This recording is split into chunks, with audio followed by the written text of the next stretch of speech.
وأشهد أن محمدا رسول الله. أشهد أن لا إله إلا الله، وأشهد أن محمدا رسول الله. أشهد أن لا إله إلا الله، وأشهد أن محمدا رسول الله. أشهد أن لا إله إلا الله، وأشهد أن محمدا رسول الله. أشهد أن لا إله إلا الله، وأشهد أن محمدا رسول الله.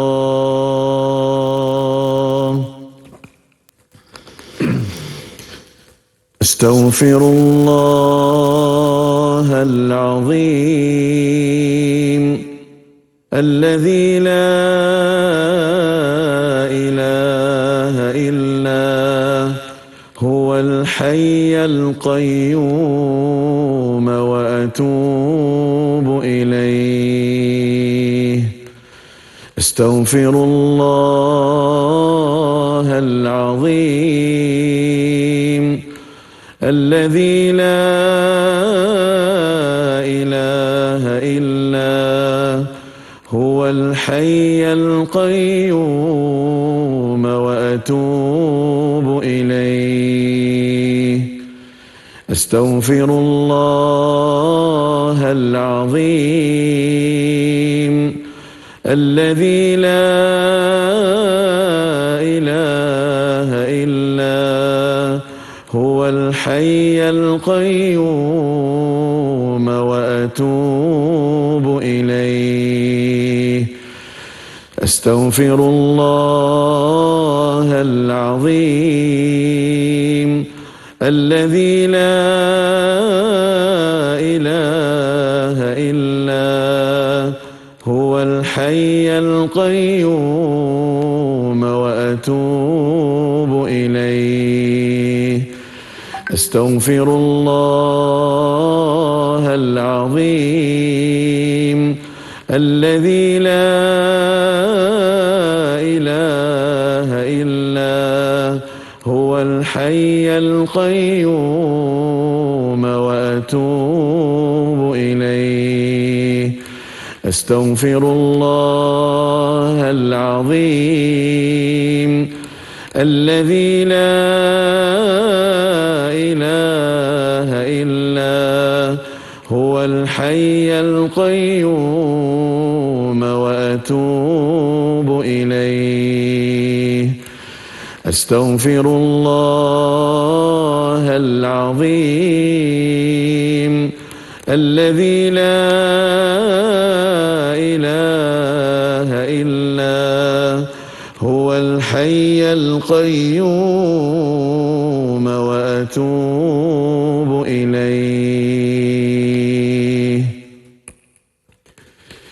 سبحان الله والحمد لله ولا إله إلا الله والله أكبر.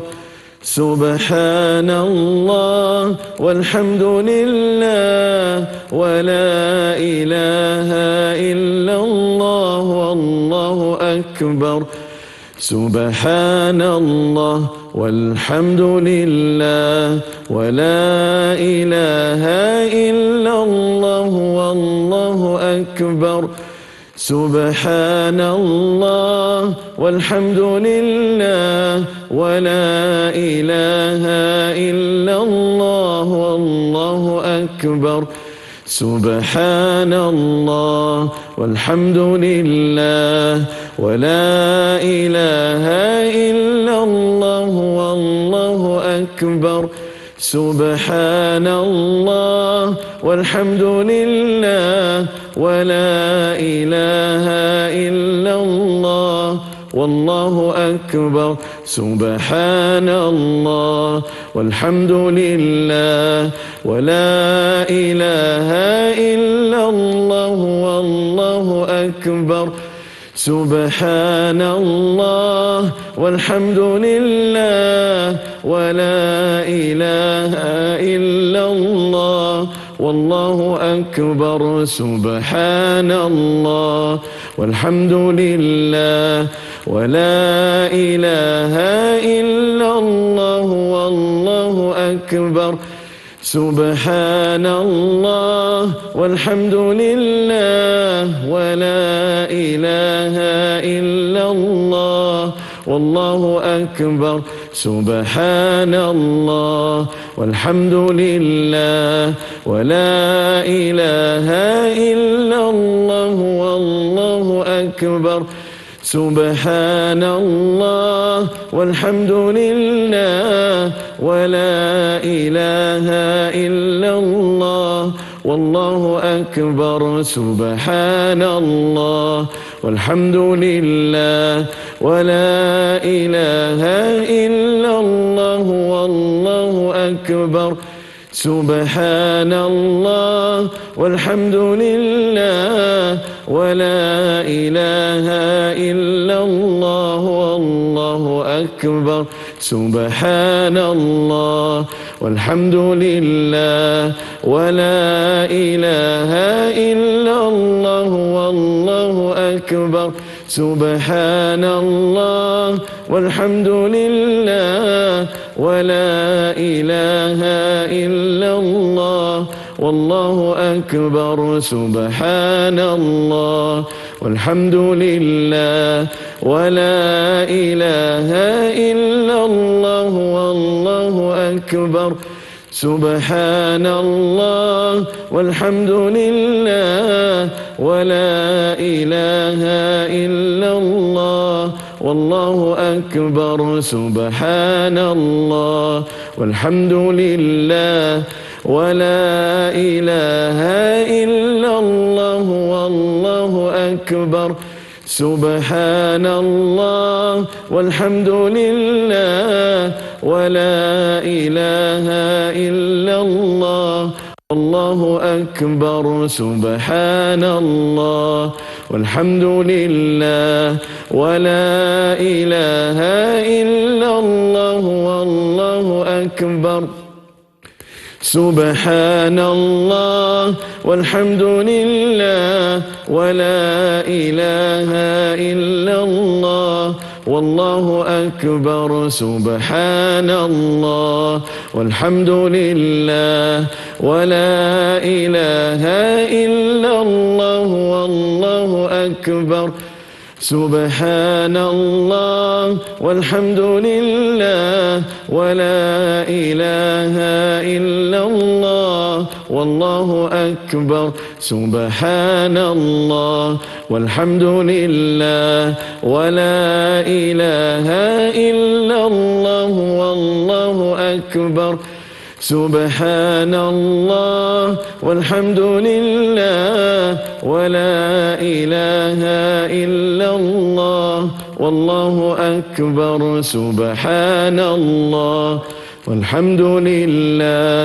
ولا إله إلا الله والله أكبر سبحان الله والحمد لله ولا إله إلا الله والله أكبر سبحان الله والحمد لله ولا إله إلا الله والله أكبر سبحان الله والحمد لله ولا إله إلا الله والله أكبر سبحان الله والحمد لله ولا إله إلا الله والله أكبر سبحان الله والحمد لله ولا إله إلا الله والله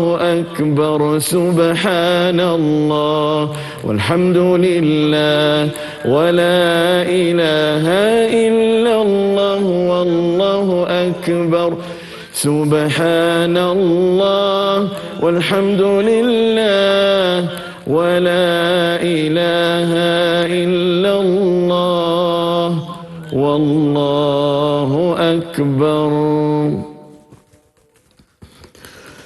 ليس لها من دون الله كاشفة ليس لها من دون الله كاشفة ليس لها من دون الله كاشفة ليس لها من دون الله كاشفة ليس لها من دون الله كاشفة ليس لها من دون الله كاشفة ليس لها من دون الله كاشفة ليس لها من دون الله كاشفة ليس لها من دون الله كاشفة ليس لها من دون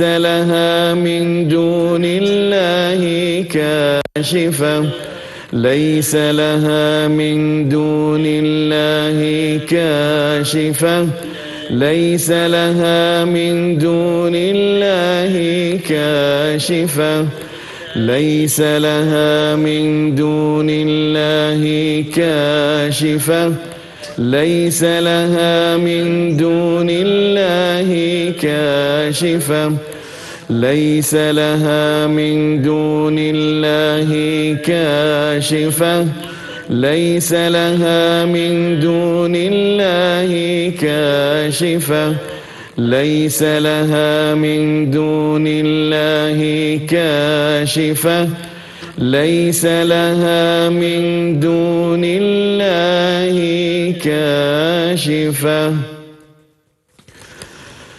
لا إله إلا الله الملك الحق المبين محمد رسول الله صادق الوعد الآمين لا إله إلا الله الملك الحق المبين محمد رسول الله صادق الوعد الآمين لا إله إلا الله الملك الحق المبين محمد رسول الله صادق الوعد الآمين لا إله إلا الله الملك الحق المبين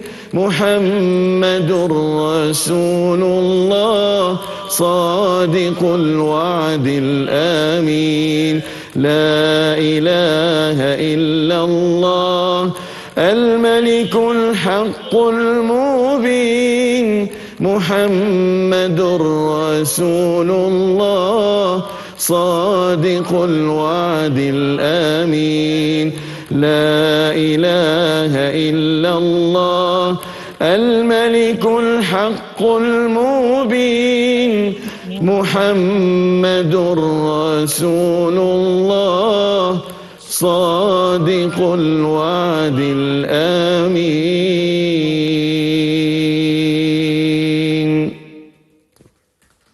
Alhamdulillah. Terima kasih kepada Al-Fadhil Syekh Abdul Karim Al-Makki dan juga para asatizah yang bersama dengan kita sebentar tadi, iaitu Al-Fadhil Ustaz Jafri Abu Bakar, Ustaz Ilyas Ismail, Ustaz Razi Rajab, Ustaz Fakrul dan juga Ustaz Zarifi Daud.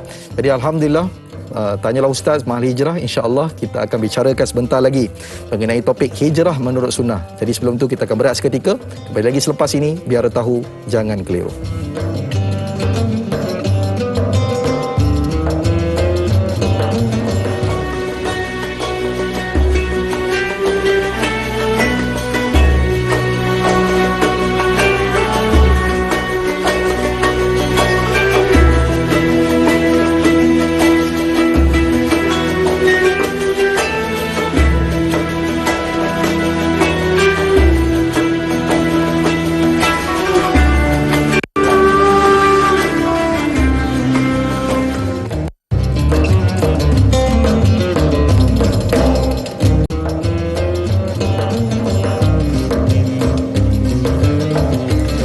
Alhamdulillah, kembali kita lagi dalam majlis ilmu. Tanyalah Ustaz biar tahu, jangan keliru. Alhamdulillah, terima kasih kepada sahabat penonton semua.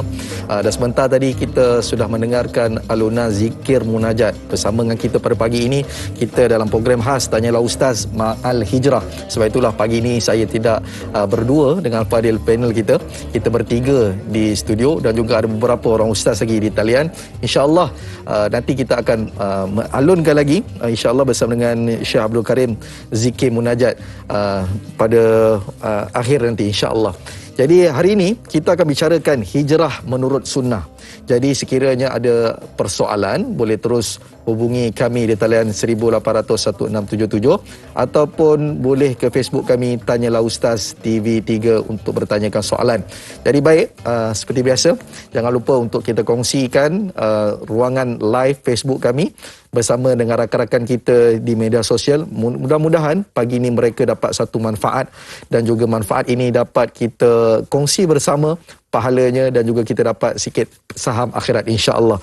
Baik, tanpa sedangkan masa, bersama dengan kita pada pagi ini Al-Fadil Ustaz Ahmad Syukri Yusof. Ustaz, kita nak bicara hari ini mengenai hijrah menurut sunnah. Jadi kita mulakan topik pagi ini, saya tertarik dengan satu hadis Nabi sallallahu alaihi wasallam dengan marfum, iaitu hadis ini daripada Amr bin Al-As radhiyallahu anhu, iaitu dengan marfumnya adalah, adakah kamu tahu bahawa Islam telah menghapuskan dosa sebelumnya dan hijrah boleh menghapuskan dosa semuanya dan haji boleh menghapuskan dosa sebelumnya? Iaitu hadis riwayat Muslim. Minta pendapat Ustaz untuk perincian kelebihan hijrah ini menurut hadis yang kita sebutkan sebentar tadi. Fadal. Assalamualaikum warahmatullahi wabarakatuh. Alhamdulillah wassalatu wassalamu ala Rasulillah wa ala alihi wa sahbihi ajma'in, amma ba'.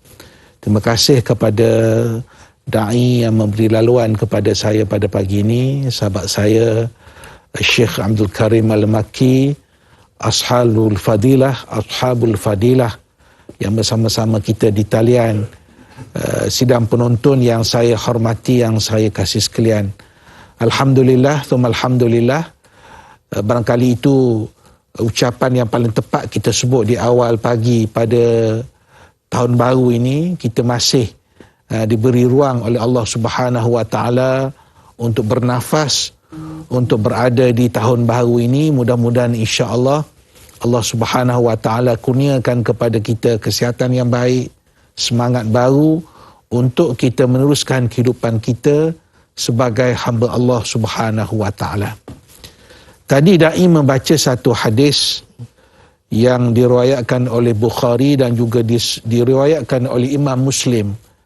Dalam hadis yang dibacakan mafhum tadi, ada 3 perkara yang Rasulullah SAW sebut tentang bagaimana Allah Subhanahu Wa Taala menghapuskan dosa, menghapuskan kesalahan. Di antara 3 perkara ataupun 3 sebab Allah Subhanahu Wa Taala ampunkan dosa dan angkat kedudukan seseorang itu, hamba Allah Subhanahu Wa Taala itu, antaranya ialah al-hijrah. Wa annal hijrata tahdimu ma kana qablaha. Dan sesungguhnya hijrah itu menghapuskan dosa yang lalu.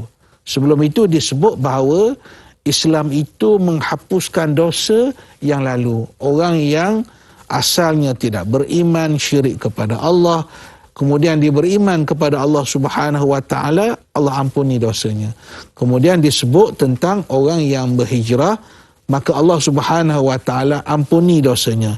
Begitu juga yang akhir, wa annal hajja yahdimu ma kana qablahu. Haji itu sendiri menghapuskan dosa yang sebelum itu ataupun dosa yang lalu. Jadi ketiga-tiga perkara yang disebut tadi ialah tentang maghfirudz dzunub, tentang Allah Subhanahu Wa Taala mengampuni dosa hamba-hamba ini. Hadis ini juga menggambarkan bahawa hijrah ini sesuatu yang sangat istimewa, sehingga dikaitkan bagaimana Allah Subhanahu Wa Taala mengampunkan dosa orang-orang yang berhijrah. Dan sebenarnya pengampunan seseorang itu adalah hak mutlak Allah Subhanahu Wa Taala. Wa anni anal ghafurur rahim. Sesungguhnya saya ini, Allah itu al-ghafur, maha pengampun, maha penyayang. Dan sebelum itu Allah Ta'ala sebut, Nabi ibadi anni anal ghafurur rahim. Beritahu kepada hamba-hambaku bahawa aku ini, sifat aku ini ialah al-ghafur, maha pengampun, maha penyayang. Jadi kalau kita sebut tentang hijrah, biasanya kita menyebut tentang persoalan hijrah Rasulullah SAW dan para sahabat daripada Mekah menuju ke Madinah. Ya, betul. Tetapi selain daripada itu, Allah Ta'ala meletakkan keistimewaan orang yang berhijrah. Sehingga kan dalam pemilihan Nabi SAW kepada para sahabat tentang sesuatu jawatan, sesuatu amanah, di antara perkara yang dilihat, adakah orang itu berhijrah bersama dengan Rasulullah SAW. Dan kita nak mengambil semangat hadis ini ialah supaya kita bila berada pada tahun hijrah ini, kita menjadi manusia yang Allah Subhanahu Wa Taala ampuni dosa kita. Bila tahun itu berubah, maka memberi maksud umur kita meningkat. Umur kita meningkat. Dan kita lihat hari ini, kematian di mana-mana boleh berlaku pada bila-bila masa sahaja. Dan sudah tentulah bila kita sebut begitu, perkara yang sangat penting dalam hidup kita ialah dosa kita diampunkan oleh Allah. Kita ini menjadi hamba yang diredai oleh Allah Subhanahu Wa Taala. Apa yang kita mahu dalam kehidupan dunia ini? Sudah tentu yang kita sangat dambakan, yang sangat kita perlukan ialah mardatillah, keredaan Allah Subhanahu Wa Taala. Allah melihat kita dengan penuh kasih sayang. Justru itu sudah tentu bila kita membaca hadis ini, kita akan melihat bagaimana kelebihan-kelebihan yang ada kepada orang yang berhijrah bersama dengan Rasulullah sallallahu alaihi wasallam. Wallahu a'lam. Baik, alhamdulillah. Satu perkara yang mana kita nak ambil maklum, tuan-tuan dan puan-puan yang dimuliakan oleh Allah Subhanahu Wa Taala, satu perkara yang mana dalam kehidupan kita ni buatlah apa sahaja, macam Al-Fadhil Ustaz sebutkan tadi, yang penting mardatillah, redha Allah yang kita perlu kejarkan. Tahun 2021 ini kita dalam Malaysia kita buat ada tema, iaitu tema Ma'al Hijrah bagi tahun 2021 adalah Manhaj Rabbani, ummah berkualiti.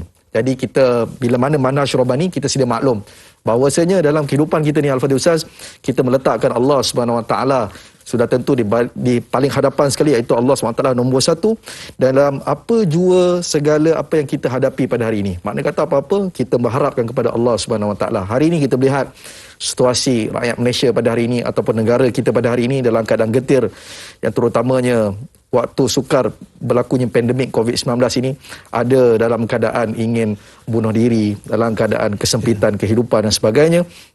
Pandangan Ustaz, untuk kita mendapatkan manhaj Rabbani dan ummah berkualiti ini, bagaimana untuk kita membentuk ummah berkualiti itu sendiri? Fadhal.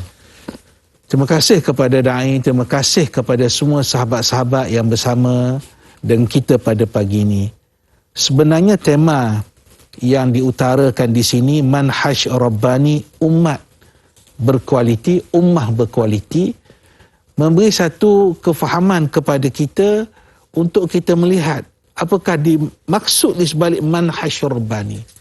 Manhaj ni perkataan Arab. Kalau nak sebut Melayu, kaedah lah. Apakah dia kaedah Rabbani? Rabbani ni maksud dia Rabb, Tuhan, ketuhanan, manhaj ketuhanan. Kalau kita tengok, Allah Subhanahu Wa Taala inginkan daripada kita ni supaya kita mempunyai sifat-sifat yang baik. Sebab itu dalam satu hadis, Rasulullah sallallahu alaihi wasallam menyebut, takhallaqu bi khuluqillahil a'zam. Hendaklah kamu berakhlak dengan akhlak Allah yang maha agung, yang maha mulia. Apa maksudnya? Maksudnya ialah kita mengambil sifat-sifat Allah Subhanahu Wa Taala itu sebagai semangat kepada kehidupan kita. Contoh mudah. Umpamanya Allah Subhanahu Wa Taala itu antara sifatnya ialah al-adlu. Allah Maha Adil. Allah Maha Adil. Jadi kita sebagai hambanya dalam hidup ini, kita mesti meletakkan keadilan itu suatu perkara yang dekat dengan kita, yang kita amalkan dalam kehidupan kita. I'dilu wa aqrabu littaqwa. Hendaklah kamu berlaku adil, kerana adil itu lebih dekat kepada ketakwaan. Bukan solat saja dekat dengan takwa, bukan puasa saja dekat dengan takwa, bukan zikir saja dekat dengan takwa. I'dilu, keadilan itu sebenarnya lebih dekat kepada ketakwaan kepada Allah Subhanahu wa taala. Jadi bahasa mudahnya kalau sebut manhaj rabbani itu, kaedah rabbani itu di antara yang boleh kita terapkan ialah antaranya ialah thaqafah, keilmuan. Mesti ada ilmu. Nak jadi masyarakat, nak jadi umat yang kuat, mesti ada ilmu. Dan Allah Ta'ala sendiri mengangkat kedudukan orang yang berilmu. Orang yang beriman ada kedudukannya. Tetapi sudah tentu orang yang berilmu itu Allah Ta'ala angkat lebih jauh, lebih jauh. Yang kedua, bila kita sebut Rabbani mesti ada unsur ruhiyah. Ruhiyah ni maksudnya unsur kerohanian. Justru itu bila da'i menyebut tentang kehidupan kita, kesukaran hidup kita pada hari ini, begitu ramai orang yang mengadu berada dalam kesukaran hidup. Orang yang dulu hidup dalam keadaan mewah, tiba-tiba jatuh. Orang yang dulu untuk menyediakan makanan di atas meja satu benda yang mudah, satu benda yang tak ada masalah. Tapi kadang-kadang untuk memastikan ada makanan di atas meja itu suatu perkara yang bukan senang, suatu perkara yang sukar. Ini kita kata keadaan yang berlaku. Dan bagaimana juga berlakunya kematian orang yang dekat dengan kita. Kematian orang yang dekat dengan kita. Justru itu bila kita mengambil ruhiyah ini ialah hubungan kita dengan Allah Subhanahu wa taala. Sudah tentu dalam menghadapi suasana ini mesti kita kata mesti ada kecekalan yang kuat. Sifat yang ada kepada kita, tidak berputus asa. La taqnatu min rahmatillah. Jangan kamu berputus asa daripada rahmat Allah Subhanahu wa taala. Kena buat sesuatu bagaimana untuk kita keluar daripada masalah yang ada. Begitu juga sifat ruhiyah itu mesti ada apa yang kita sebut sebagai kesabaran. Sabar mudah sebut Ustaz. Betul. Sabar, sabar, sabar. Tapi sabar ini bukan suatu yang mudah. Sebab itu Allah Ta'ala gunakan perkataan sabar itu dikaitkan dengan keindahan. Fasabrun jamil. Sabar yang indah. Baik. Sabar ini bukan satu perkara yang mudah. Sebut boleh, orang susah kita kata sabarlah. Orang tak makan, sabarlah. Orang kehilangan keluarga, sabarlah. Baik. Tapi untuk kita memahami hakikat sabar itu bukan suatu yang mudah. Tetapi bila kita kembali kepada ruhiyah tadi, sudah tentu kita perlu ada kekuatan-kekuatan dalaman seperti ini. Dan yang ketiganya ialah dakwah. Maknanya bila kita sebut manhaj rabbani, tak boleh lari daripada kita untuk kita bersama dengan masyarakat. Ud'u ila sabili rabbika bil hikmah. Kena ajak manusia ke arah kebaikan. Dan sudah tentu bila kita ajak manusia itu, sudah tentu kita ajak diri kita juga. Kita ajak ahli keluarga kita, kita ajak adik-beradik kita ajak anak-anak kita untuk kita dekatkan diri kita kepada Allah Subhanahu wa taala. Dan insya-Allah daripada manhaj rabbani ini akan lahir apa yang disebut sebagai ummah yang berkualiti, yang asasnya tapaknya kepada akidah, syariat dan akhlak. Wallahu a'lam. Baik, alhamdulillah, terima kasih kepada Ustaz. Ilmu dan dakwah itu pesanan Ustaz kepada kita untuk kita perbanyakkan mengaji ilmu, tambahkan ilmu, dan jangan lupa untuk kita buat dakwah untuk dapatkan kefahaman rabbani dan juga insan yang berkualiti. Jadi insya-Allah kita akan berehat seketika, kembali lagi selepas ini. Biar tahu, jangan keliru.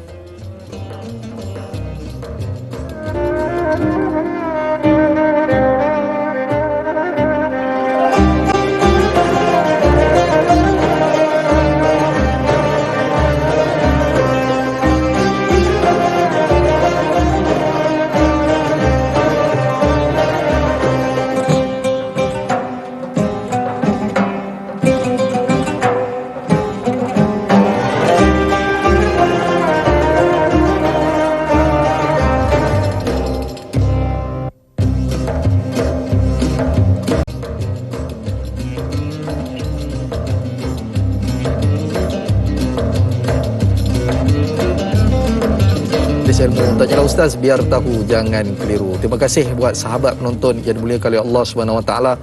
Masih lagi semangat bersama dengan Tanyalah Ustaz Mahal Hijrah pada pagi ini. InsyaAllah kita lakukan sedikit usaha, iaitu kita ajak saudara-saudara kita di rumah, mak ayah kita, suami kita, isteri kita, anak beranak kita untuk sama-sama kita berada di hadapan TV ataupun kita depan Facebook Tanyalah Ustaz untuk kita sama-sama mempelajari sesuatu pada pagi ini, iaitu hijrah menurut sunnah. Jadi insya-Allah jangan lupa untuk kita kongsikan dengan seramai-ramainya agar perkara ini ataupun majlis ilmu pagi ini dapat manfaat kepada sebahagian ataupun seluruh masyarakat Malaysia insya-Allah. Baik, tanpa selengahkan masa, saya nak ambil satu soalan daripada Facebook daripada Rahizah. Assalamualaikum Ustaz, Da'i, semua kru-kru yang bertugas. Waalaikumsalam warahmatullahi. Dari sudut perspektif Islam, apakah hijrah itu lahir dari hati dan dari dalam diri, bukannya dari hijab dan pakaian? Terima kasih, Kak Zah, Cenoh Pahang. Soalan yang bagus. Hijrah itu sebenarnya lahir pada mana, Al-Fadhil Ustaz? Daripada hati ke ataupun daripada pakaian tu? Fadhal. Soalan yang baik daripada sahabat penonton kita. Sebenarnya hijrah ini, bila kita sebut perkataan hijrah ini, selalu kita sebut di awal Muharram. Biasanya begitu. Biasanya begitu. Tapi sebenarnya konsep hijrah ini dia pada semua masa dan semua ketika. Kita tak perlu tunggu munasabah tertentu, perayaan tertentu. Kerana mengikut Ibn Qayyim sebagai contoh, Ibn Qayyim menyebut bahawa untuk kita berhijrah untuk mendapat keredaan Allah, untuk mendapat sesuatu yang dibanggakan oleh Rasulullah SAW, ianya merupakan fardu ain. Bukan fardu kifayah, fardu ain pada setiap waktu. Untuk kita mendapat apa yang saya katakan tadi, sesuatu yang diradai oleh Allah, yang dicintai oleh Rasulullah SAW. Yang keduanya ialah, bila sebut hijrah, dia ada dua benda yang besar. Pertama, hijrah itu bil jasad. Hijrah dengan jasad, dengan tubuh badan. Yang kedua, hijrah bil qalbi. Hijrah dengan hati kita. Dalam konteks persoalan yang ditanya tadi, sebenarnya kalau kita sebut hijrah dengan tubuh badan ini, kalau hijrah seperti mana hijrah Rasulullah SAW, ia sudah selesai. La hijrata ba'dal fathi. Tidak ada lagi hijrah selepas pembukaan kota Mekah. Tetapi hijrah yang berterusan ialah hijrah bil qalbi. Hijrah dengan hati. Cuma kita kena ingat, bila sebut hijrah hati ini, dia mesti dizahirkan dengan perbuatan. Contoh kita kata perubahan hati itu, umpamanya perubahan daripada tidak takut kepada Allah, takut kepada Allah. Ini persoalan hati. Betul tak Ustaz? Persoalan hati. Sebab daripada tidak takut kepada Allah, kepada takut kepada Allah, ia persoalan hati. Tapi ia mesti dibuktikan dengan amalan. Ia mesti dibuktikan dengan amalan. Artinya, apabila hatinya menyatakan berubah daripada melakukan maksiat kepada melakukan ketaatan kepada Allah Subhanahu Wa Taala, mesti ditunjukkan zahirnya apa. Contohnya daripada tidak solat kepada orang yang bersolat. Daripada tidak menutup aurat kepada menutup aurat. Daripada melakukan kejahatan kepada keluarga sendiri, tidak memberi nafkah kepada keluarga, menjadi manusia yang beri nafkah kepada keluarga. Maka sudah tentu tidak kena kalau dia kata dia dah berubah, hati dia dah berubah. Tapi PA dia punya perangai dia tidak berubah. Justru itu kita lihat perubahan betul daripada hati, tetapi mesti dizahirkan dalam bentuk perbuatan. Satu perkara yang saya nak sebut juga di sini, kita ni kalau sebut perubahan, mesti kita akan lihat kepada orang itu, umpamanya saya sebut ini, orang itu menutup aurat ataupun tidak menutup aurat.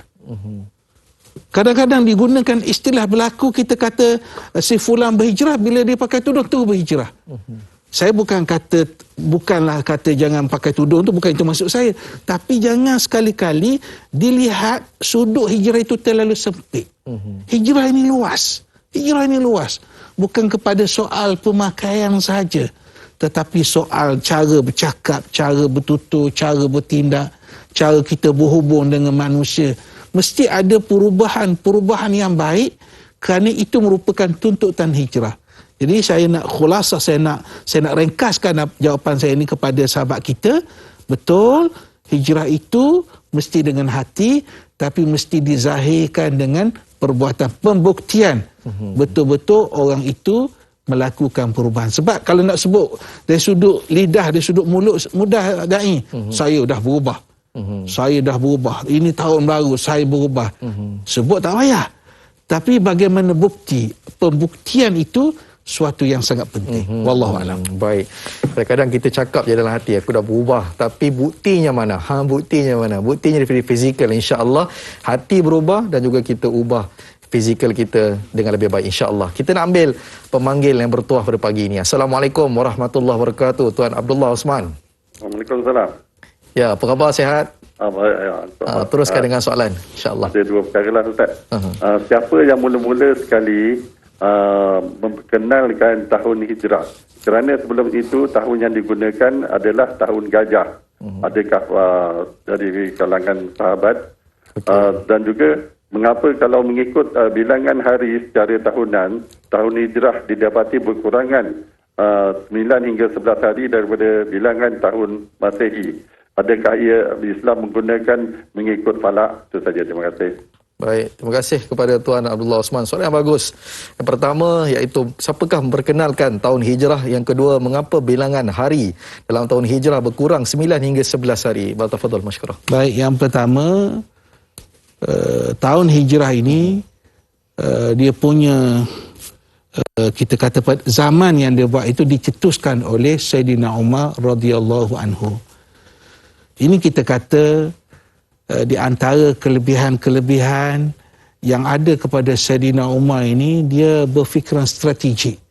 Dia melihat sesuatu di hadapan, bagaimana untuk mencorakkan orang Islam. Orang Islam mesti dia punya ada tahunnya sendiri, ada bulannya sendiri. Maka bila berlaku perbicaraan, macam-macam pandangan. Jadi Sayyidina Umar ni pula, kalau kita lihat di antara wataknya, ialah walaupun dia dikenali sebagai seorang yang pembuat keputusan yang hampir tepat lah kalau kita sebut, tapi dia tetap memberi ruang kepada para sahabat radhiyallahu anhum yang lain untuk memberi pandangan. Jadi pandangan itu pelbagai lah. Tetapi akhirnya Sayyidina Umar lihat bahawa titik berlakunya hijrah Rasulullah SAW itu memberi satu makna yang besar kepada kehidupan. Seperti kita bincangkan hari inilah, memberi makna yang besar kepada kita sehingga kita boleh melakukan perubahan-perubahan yang baik. Itu jawapan yang pertama. Jawapan yang kedua ialah seperti yang dijawab oleh Cik Abdullah tadilah. Maknanya kita falak dan kita ni ialah qamari. Maknanya berdasarkan bulan. Jadi sebab itu ada berlaku sedikit perbezaan di antara tahun Masihi dengan tahun Hijri. Wallahu a'lam. Baik, alhamdulillah. Itu sedikit ilmu mengenai ma'al hijrah ataupun hijrah yang Nabi SAW dan juga mengapa disebutkan sebagai ma'al hijrah. Jadi insya-Allah kita nak ambil soalan yang kedua daripada Facebook, daripada Romli Ali. Assalamualaikum Ustaz dan dai yang dihormati. Soalan saya, mengapa Islam menitik beratkan soal hijrah dalam kehidupan seseorang dan bagaimana ia boleh menghapuskan dosa? Bagaimana pula ibadah haji boleh menghapuskan dosa sebelumnya? Mohon pencerahan Ustaz, terima kasih. Biar tahu, jangan keliru. Jadi soalannya lebih kurang macam hadis yang kita bicarakan tadi Ustaz. Tapi bagaimana Ustaz menitik beratkan soal hijrah dalam kehidupan seseorang? Fadhal. Yang pertama, peristiwa hijrah ini satu peristiwa yang besar. Peristiwa yang besar.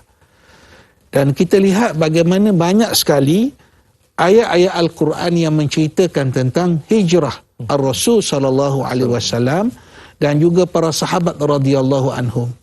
Dan begitu juga kesan daripada peristiwa hijrah ini ada watak yang namanya golongan muhajirin, golongan ansar. Golongan yang berhijrah bersama dengan Nabi dan golongan ansar, orang yang berada di Yathrib atau kemudian yang namanya Madinah, yang membantu golongan muhajirin. Dan golongan muhajirin dan golongan ansar juga disebut oleh Al-Quran. Disebut oleh hadis Nabi SAW. Dan kita lihat juga aspek yang sangat penting, perkembangan Islam yang luar biasa itu berlaku selepas berlakunya hijratul Rasul sallallahu alaihi wasallam.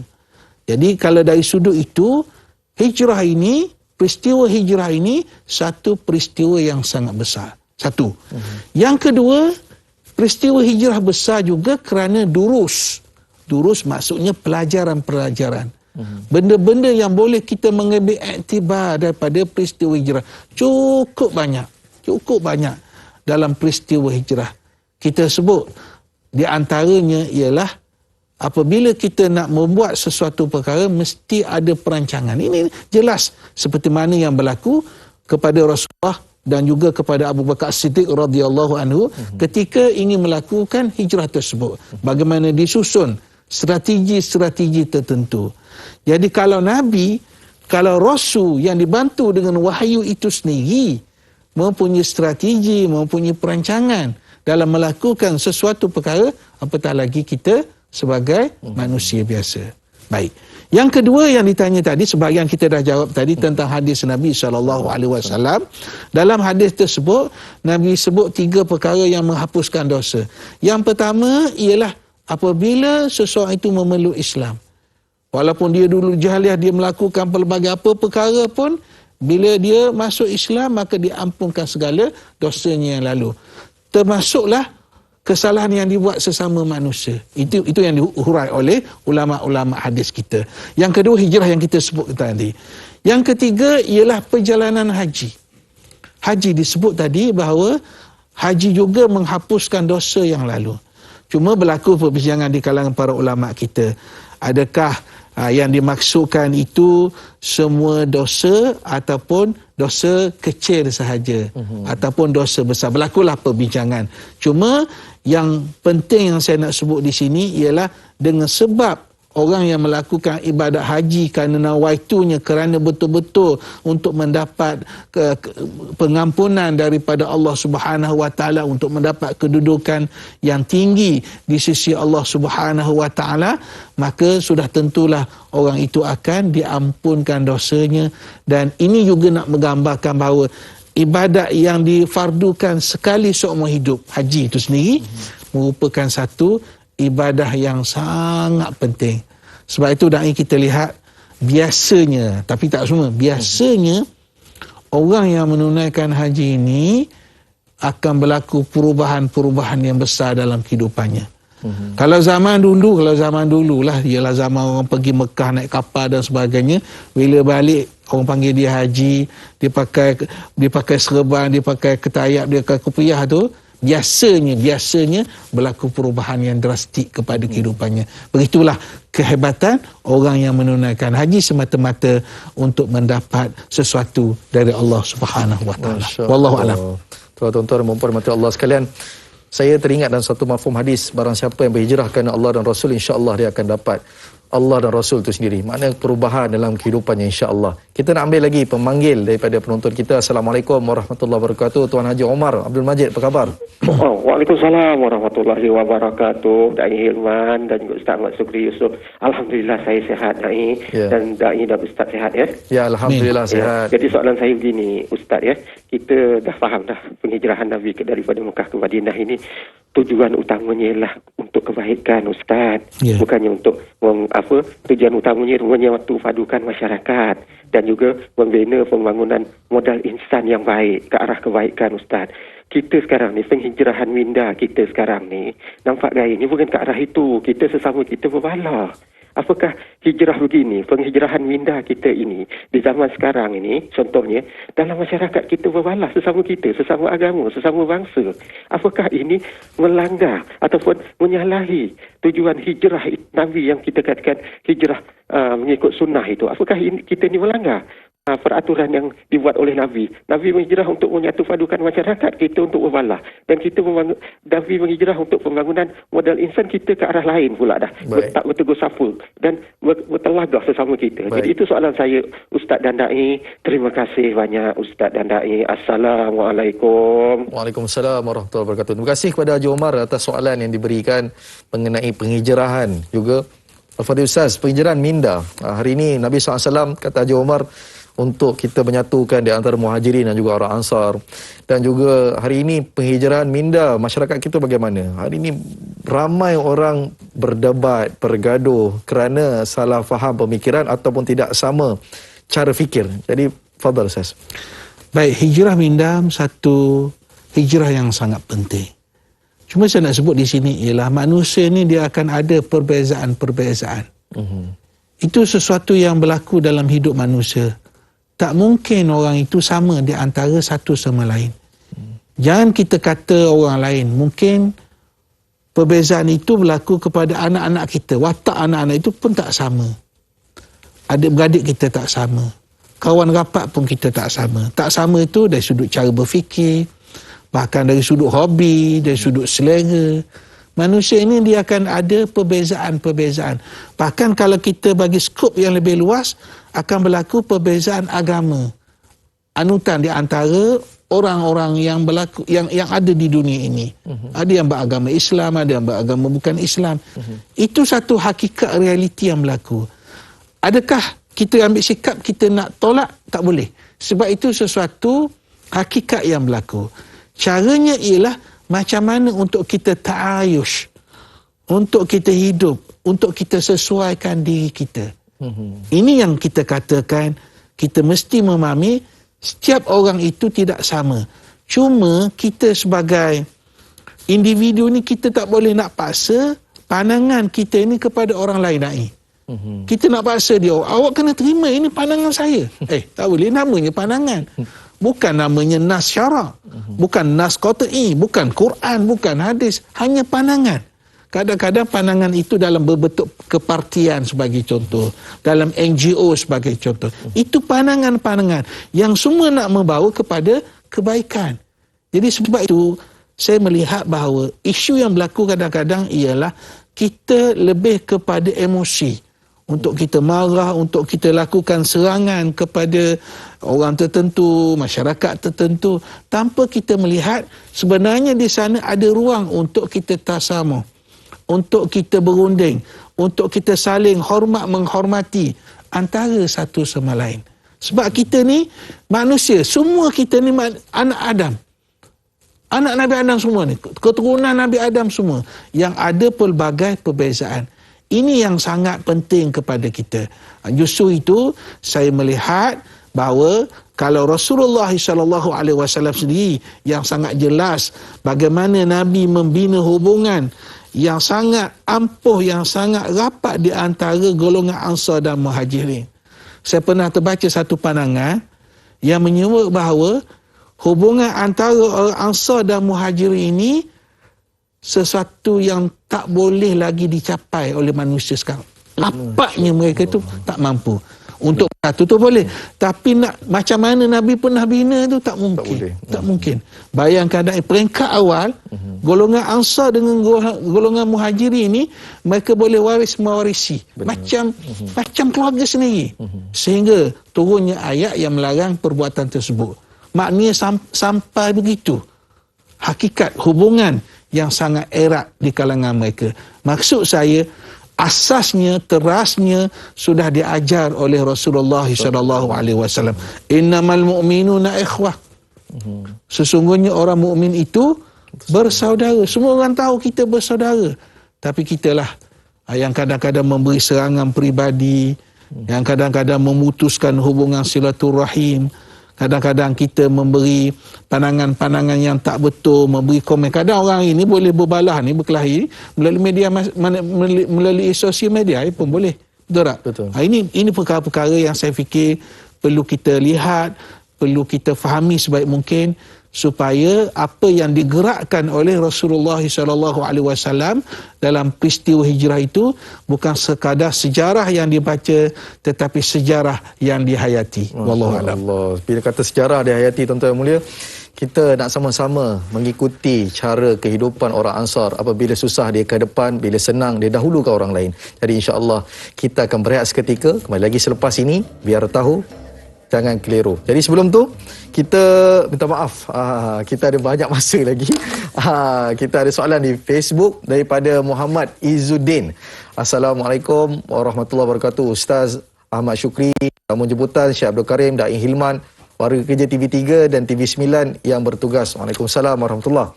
Jika kita lihat hijrah itu bukan sekadar berhijrah dengan tubuh badan seperti mana hijrah Rasulullah SAW ke Madinah untuk menyebarkan agama Islam, ia juga melibatkan hijrah dengan hati kepada Allah SWT. Boleh Ustaz kongsikan cara terbaik yang difikirkan sesuai dengan peredaran zaman untuk menerapkan kefahaman mengenai kemuliaan Muharram, terutamanya kepada golongan muda.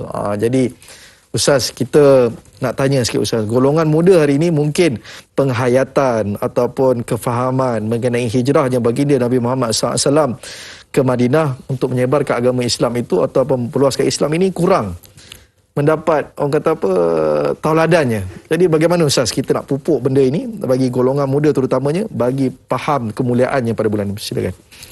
Sudah tentu kalau kita melihat sirah, kita melihat sejarah hijrah Rasulullah SAW, kita melihat keterlibatan orang muda, umpamanya Sayyidina Ali karamallahu wajhah, itu untuk menggambarkan bahawa untuk berlakunya proses hijrah ini, dia bukan hanya didominasi oleh orang tertentu, orang tua saja, orang lelaki saja, tapi terlibat semua. Orang lelaki, orang perempuan, orang Islam, bahkan non-Muslim. Abdullah bin Uraikid sebagai contoh penunjuk jalan yang membawa Nabi SAW ke Madinah.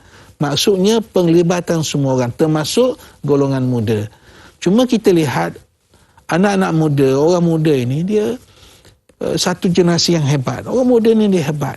Sebab itu kalau kita lihat orang muda inilah yang sebenarnya yang banyak membantu umat. Innahum fityatun amanu bi rabbihim wa zidnahum huda. Mereka itu merupakan pemuda-pemuda yang beriman kepada Tuhan mereka dan kami tambahkan kepada mereka petunjuk, kepada mereka hidayah. Jadi kalau kita lihat di situ bahawa peranan orang muda ini sebenarnya ada dalam peristiwa hijrah. Cuma dalam aspek hijrah ni apa yang perlu kita lihat dari sudut orang muda, macam mana nak aplikasi peristiwa hijrah ini. Yang disebut tadi antaranya ialah hijrah hati. Hijrah hati yang kita dah sebut, kita dah ulas tadi. Cuma kalau kita kata nak buat perubahan ni, dia tak perlu perubahan ni bila tunggu usia tua. Kalau dah tua ni banyak perkara kita tak boleh buat. Perkara-perkara yang kita nak buat tapi bila usia meningkat ni tak mampu kita buat. Sebab tu kita ajak masyarakat terutama golongan muda supaya melakukan perubahan-perubahan itu pada usia muda mereka. Usia muda mereka. Kalau hebatnya orang muda ini sehingga disebut at-taibu syabu habbu indallah. Atau kama qala. Orang muda yang bertaubat itu lebih dicintai oleh Allah Subhanahu Wa Taala. Orang tua bertaubat biasalah orang tua, betul. Tapi orang muda yang bertaubat, yang melakukan perubahan itu sangat mulia, sangat mempunyai kedudukan yang tinggi di sisi Allah Subhanahu Wa Taala. Dan saya fikir golongan muda mempunyai cara tersendiri untuk mereka melakukan perubahan-perubahan yang positif dalam kehidupan untuk kebaikan ummah, untuk kebaikan negara ini. Wallahu a'lam. Baik, itu apa kata Fahri Ustaz, orang yang tua kalau bertaubat itu biasa.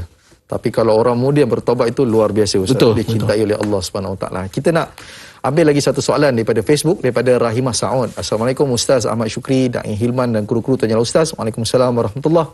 Bagaimanakah saya dapat mengenali bahawa saya sedang berhijrah sedangkan saya hanya memperbaiki sedikit amalan hari demi hari, dan juga dengan mengisafi diri yang serba kekurangan dengan menegur serba sedikit keluarga di sekeliling saya untuk melakukan kebaikan, adakah saya termasuk dalam golongan orang yang berhijrah?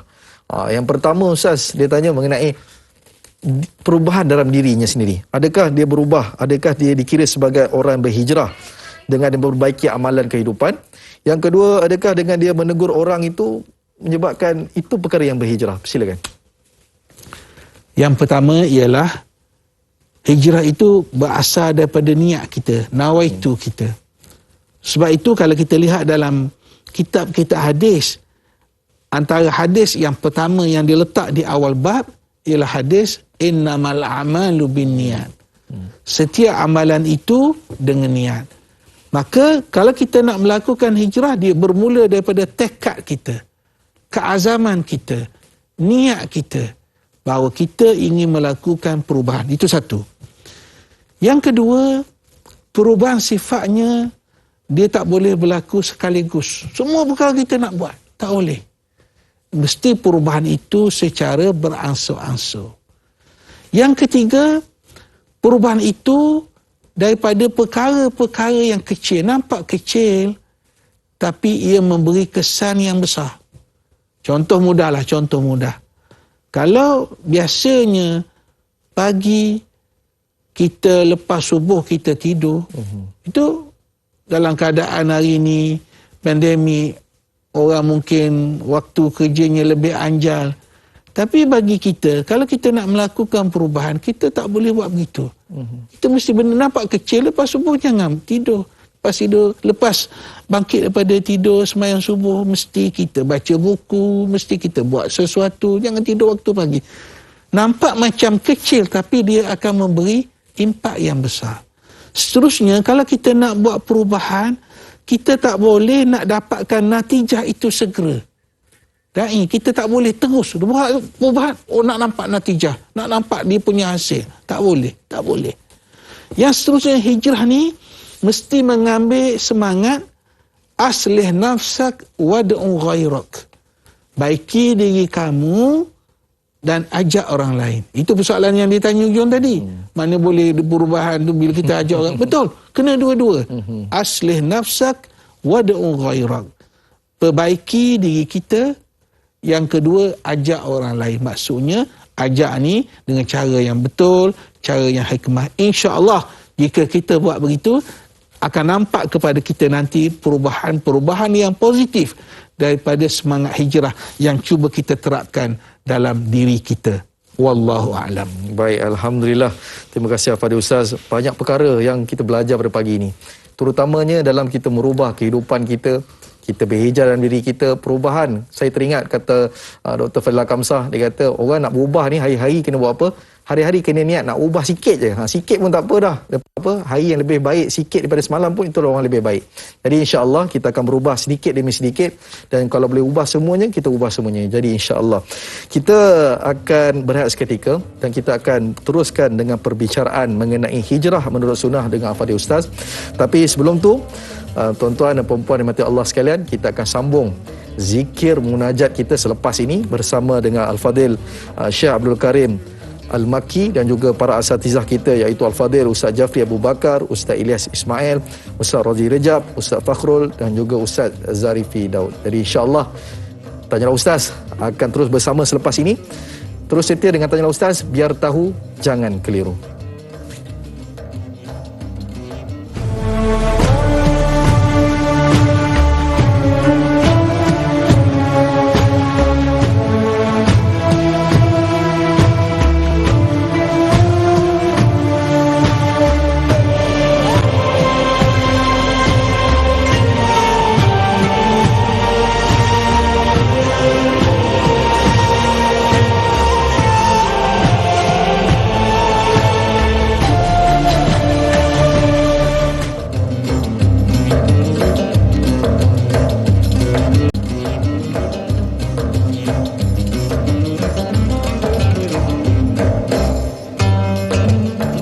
Alhamdulillah, kembali kita lagi dalam majlis ilmu Tanyalah Ustaz, biar tahu jangan keliru. Pagi ini kita bicarakan mengenai hijrah menurut sunnah bersama dengan Al-Fadhil Ustaz Syukri.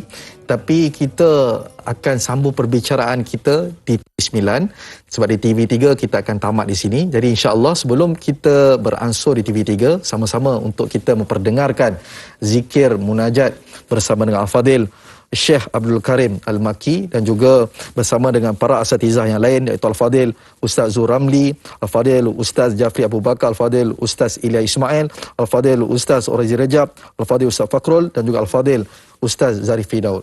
Pada tafaddal mashkurah.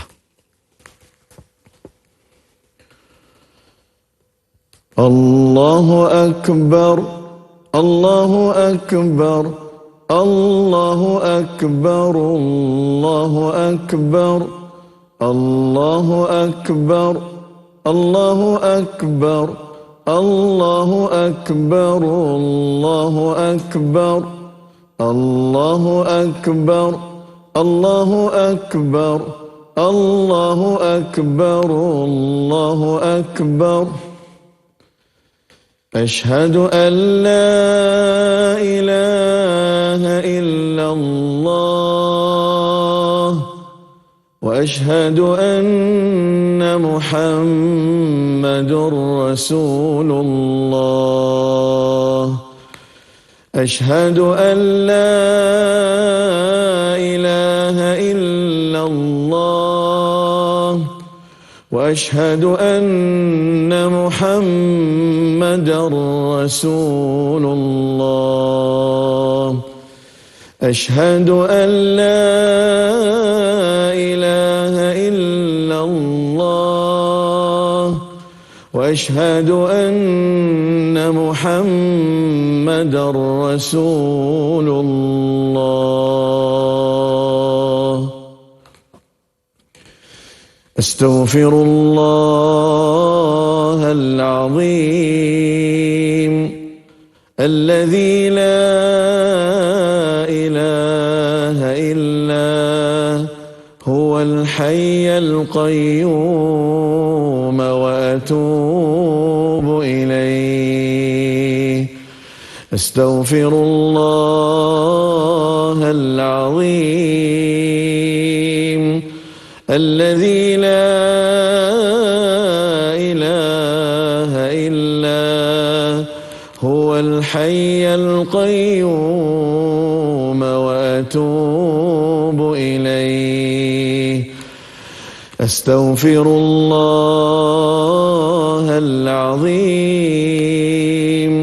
الذي لا إله إلا هو الحي القيوم وأتوب إليه أستغفر الله العظيم الذي لا إله إلا هو الحي القيوم وأتوب إليه سبحان الله والحمد لله ولا إله إلا الله والله أكبر سبحان الله والحمد لله ولا إله إلا الله والله أكبر سبحان الله والحمد لله ولا إله إلا الله والله أكبر سبحان الله والحمد لله ولا إله إلا الله والله أكبر سبحان الله والحمد لله ولا إله إلا الله والله أكبر سبحان الله والحمد لله ولا إله إلا الله والله أكبر ليس لها من دون الله كاشفة ليس لها من دون الله كاشفة ليس لها من دون الله كاشفة ليس لها من دون الله كاشفة ليس لها من دون الله كاشفة ليس لها من دون الله كاشفة لا إله إلا الله الملك الحق المبين محمد رسول الله صادق الوعد الأمين لا إله إلا الله الملك الحق المبين محمد رسول الله صادق الوعد الأمين لا إله إلا الله الملك الحق المبين محمد رسول الله صادق الوعد الآمين لا إله إلا الله الملك الحق المبين محمد رسول الله صادق الوعد الآمين لا إله إلا الله الملك الحق المبين محمد رسول الله صادق الوعد الآمين لا إله إلا الله الملك الحق المبين محمد رسول الله صادق الوعد الآمين.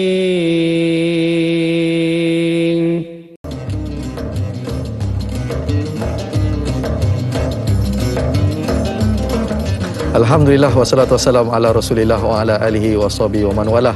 Terima kasih buat sahabat penonton, ibu dan ayah yang masih bersama dengan kami pada pagi ini. Tanyalah Ustaz Istimewa Ma'al Hijrah. Jadi insya-Allah Agrobank membawakan dua produk, iaitu Agrobank Farah Eye, iaitu dapatkan bonus tambahan secara bulanan sebanyak 50% daripada jumlah keuntungan ataupun hibah dengan akaun simpanan Agro Farah Eye, tertakluk kepada terma dan syarat. Yang kedua, Agrobank juga menawarkan Ar-Rahnu Agrobank, iaitu gadai emas anda di Agrobank sekarang sambil menikmati margin pembiayaan sehingga 80% daripada nilai semasa barang kemas, dan kadar keuntungan yang dikenakan adalah serendah RM0.55 sebulan. Tempoh kempen ini sehingga 30 September 2021 tertakluk kepada terma dan syarat. Jadi Alhamdulillah, hari ini kita membicarakan mengenai hijrah menurut sunnah bersama dengan Al-Fadhil Ustaz Ahmad Syukri Yusof. Bila mana kita sebut pasal hijrah ni, kita nak bertanya kepada Al-Fadhil Ustaz mengenai situasi hijrah. Bila mana sebut hijrah ni Al-Fadhil Ustaz, kita dah dengar sedikit sebanyak ibrah dan sedikit sebanyak mengenai perkara yang berlaku tentang hijrah. Tapi hijrah ni, kata Al-Fadhil Ustaz tadi, dia bukannya berlaku dalam masa sekelip mata. Perlukan strategi perancangan daripada Abu Bakar dan sebagainya. Boleh tak Al-Fadhil Ustaz cerita sikit kepada kami semua mengenai strategi penghijrahan Nabi SAW? Fadhal. Terima kasih pada Da'i dan juga semua sahabat penonton yang bersama kita pada waktu ini. Betul apa yang disebut oleh Da'i tadi, bahawa peristiwa hijrah ni dia ada latar belakang dia. Itu yang kita sebut tadi, kita cetuskan, kita kata perancangan strategi. Dia bukan berlaku begitu saja, bukan berlaku begitu saja. Sebab begini, sebab kalau ikut desakan, sudah ada desakan kepada Rasulullah SAW ketika mereka diuji, mereka dicoba, lalu ditanya mata Nasrullah, bila datang lagi bantuan nusrah daripada Allah Subhanahu Wa Taala, ya Rasulullah kita keluar daripada bumi Mekah. Sudah ada, tapi Nabi tidak bertindak. Sebab mesti ada perancangan. Ia arahan perintah daripada Allah Subhanahu Wa Taala itu satu perkara. Sebab itu kita lihat latar belakang sebelum berlakunya hijrah Rasulullah SAW ke Madinah. Sudah ada sebelum itu hijrah ke Habsyah sebagai contoh. Dan sebelum itu percubaan Nabi SAW hijrah ke Taif. Tetapi ditolak mentah-mentah oleh orang Taif ketika itu. Sehingga berlaku peristiwa yang cukup menyedihkan. Mereka lontar batu sehingga berdarah kaki Rasulullah SAW. Dan berlaku munajat Nabi yang terkenal. Allahumma inni ashku dha'fa quwwati wa qillata hilati. Pengaduan Nabi SAW kepada Allah Subhanahu Wa Taala. Dan begitu juga kita lihat adanya perjanjian Aqabah pertama, perjanjian Aqabah kedua. Semua itu Da'i nak menggambarkan dia bukan tiba-tiba jom kita hijrah. Tidak begitu. Berlakunya perancangan strategi.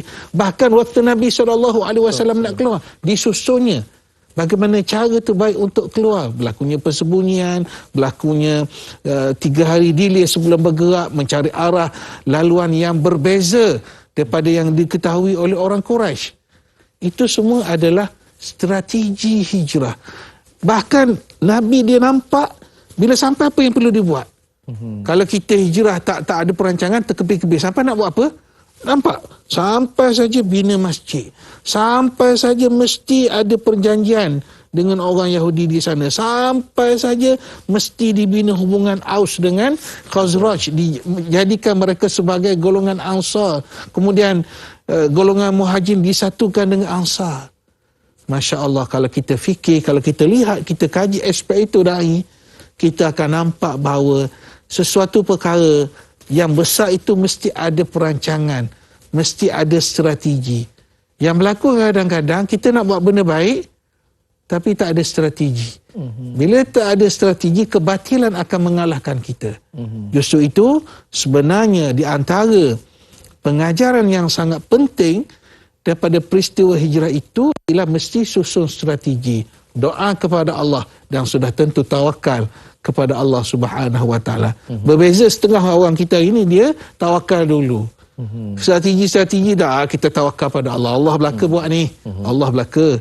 Dia tak melihat bahawa Nabi SAW itu yang mendapat wahyu itu sendiri pun ada strategi.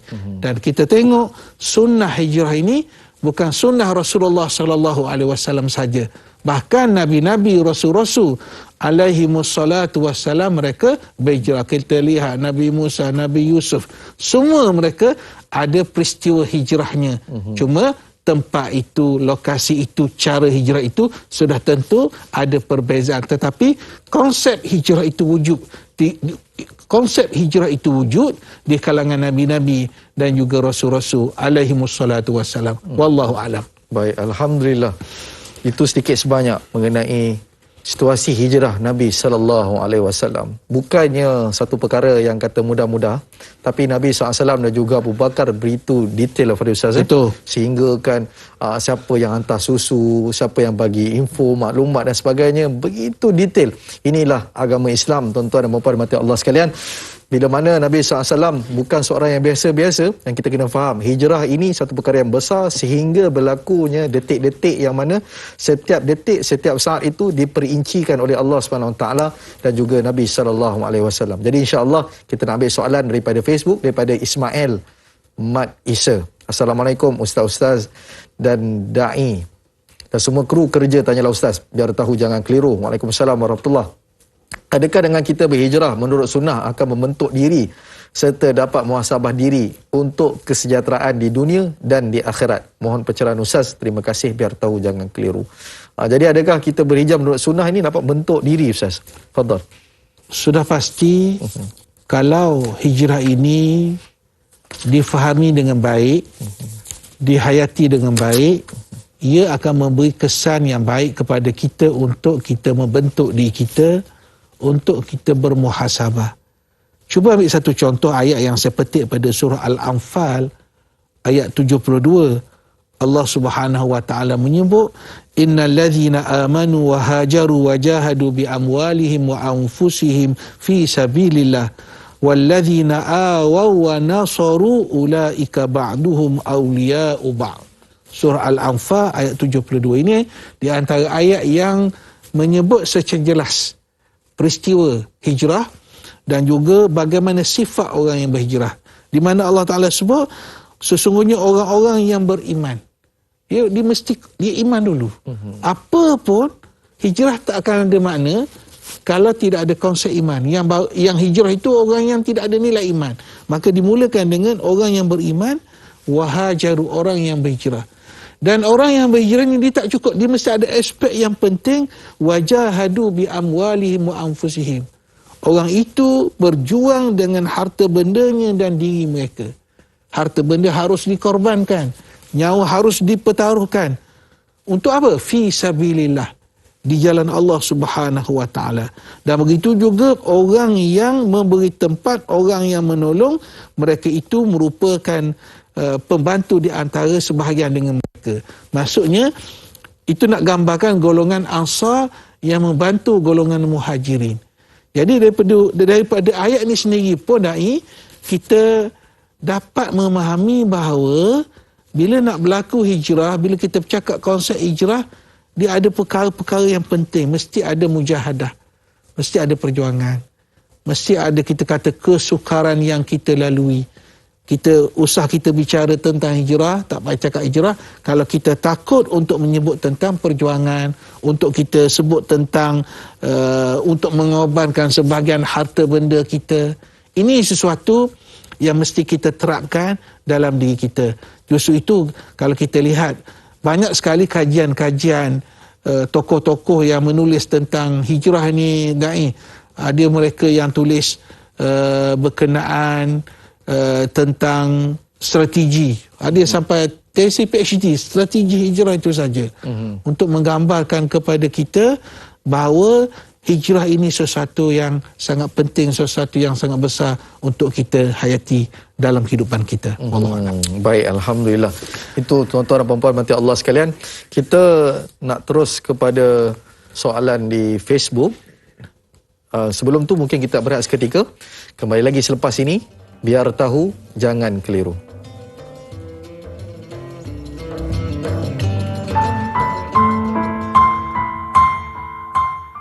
Bismillahirrahmanirrahim. Allahumma inni a'udzubika minal barasi wal jununi wal judhami wa min sayyi'il asqami. Ya Allah, sesungguhnya kami berlindung denganmu daripada penyakit gila, kusta, sopak, dan sebarang jenis penyakit yang menggerunkan. Amin ya rabbal alamin.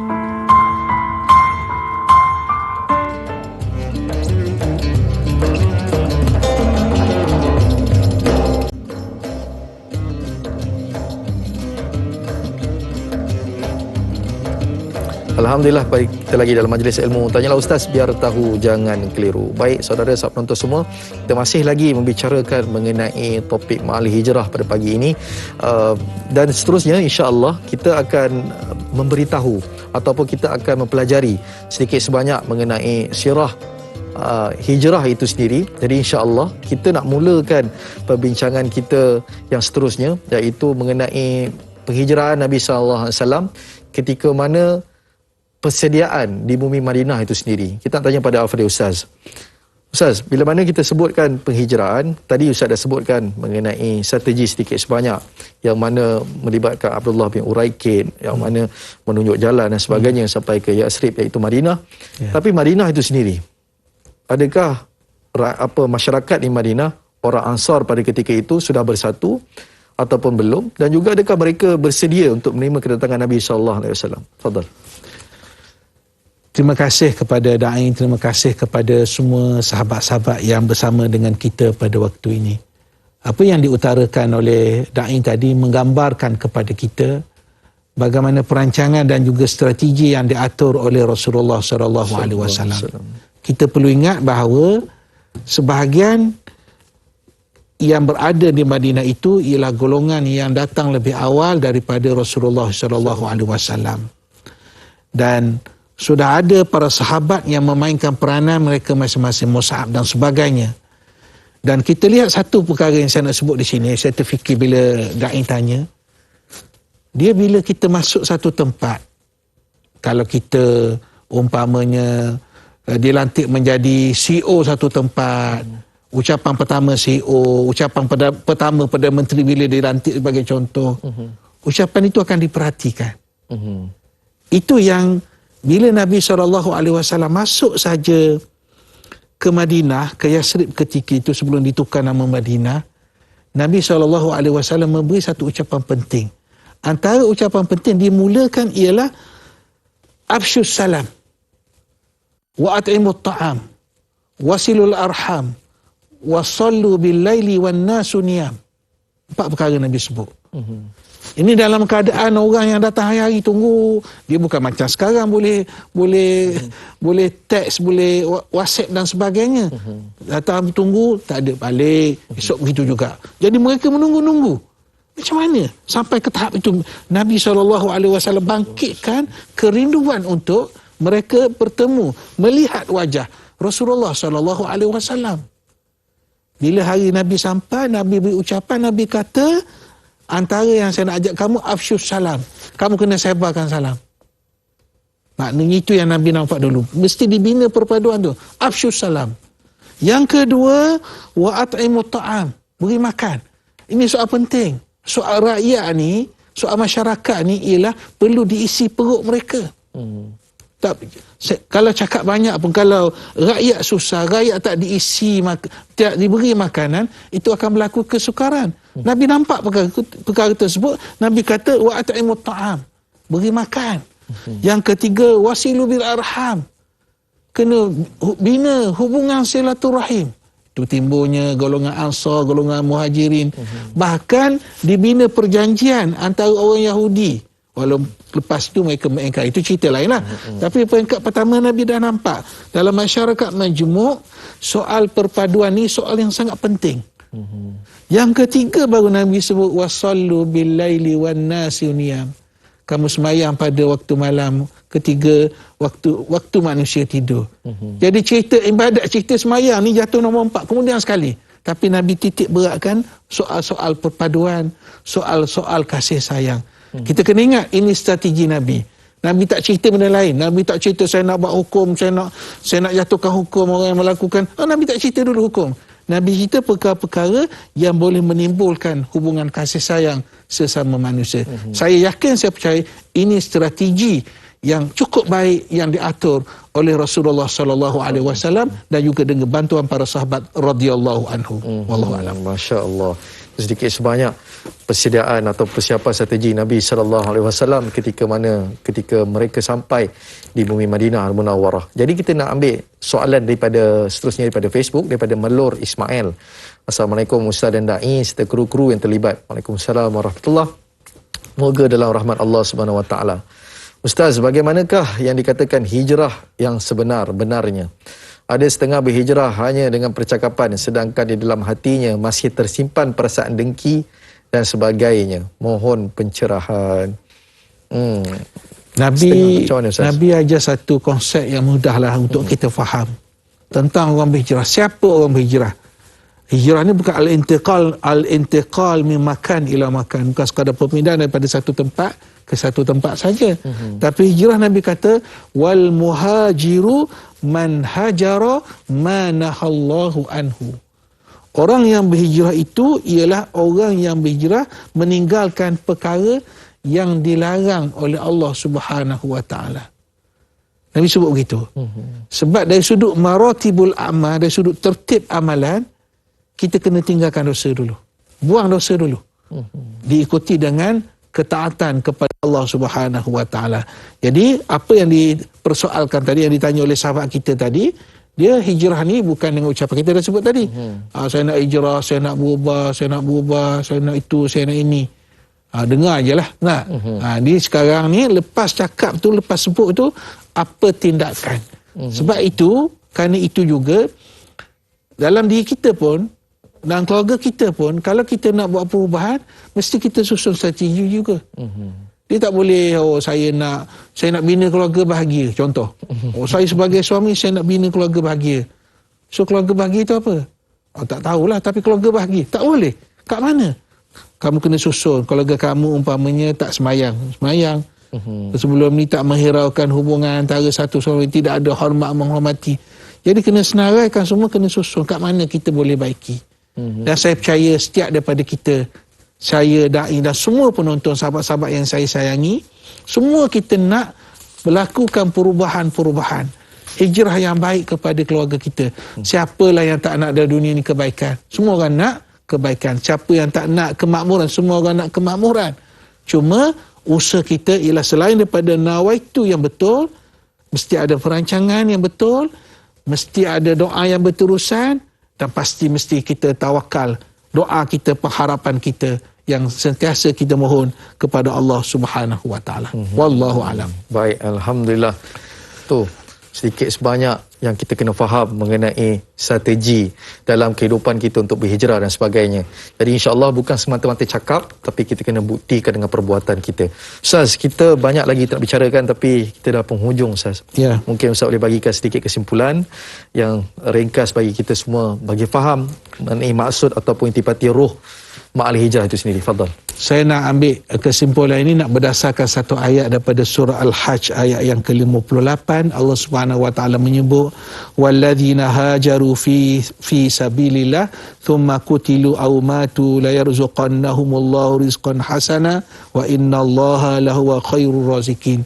Maksudnya orang yang berhijrah pada jalan Allah kemudian mereka dibunuh ataupun meninggal dunia, Allah Taala akan beri kepada mereka rezeki yang baik dan Allah Taala itu adalah sebaik-baik pemberi rezeki.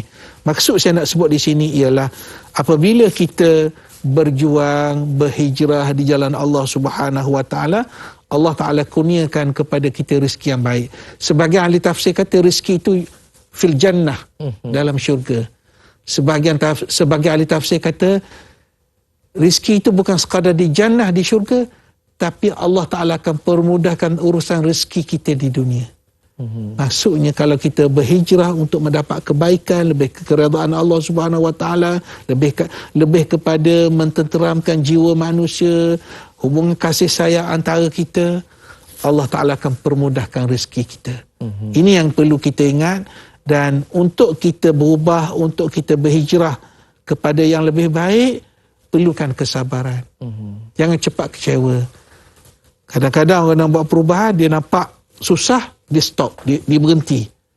Tak apa, kita buat ikut kemampuan yang ada kepada kita, pasang niat betul-betul, dan kita mohon nusrah, mohon bantuan daripada Allah Subhanahu wa taala supaya niat kita untuk melakukan perubahan-perubahan positif ini sentiasa dipermudahkan oleh Allah Subhanahu wa taala. Kita kena ingat sentiasa dalam hidup ini, Ar-Razzaq, pemberi rezeki sebenar kita ialah Allah. Kita kadang-kadang duk sebut rezeki. Betul lah. Tapi selain pada rezeki tu kena ingat Ar-Razzaq, pemberi rezeki. Dan sebaik-baik pemberi rezeki, Allah khairur razikin.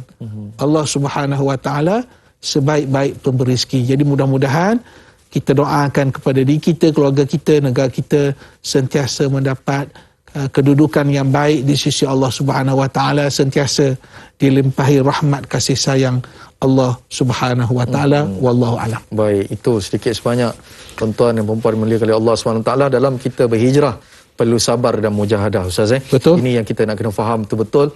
Jangan mudah putus asa, kata Fadil Ustaz tadi. Kita teruskan mujahadah untuk kita berubah, insya-Allah. Jadi jangan lupa esok kita bersama dengan Al-Fadil Ustaz Mustafa Muhammad Suki dalam Fake Pembantu Rumah bersama dengan moderatornya Da'i Anas.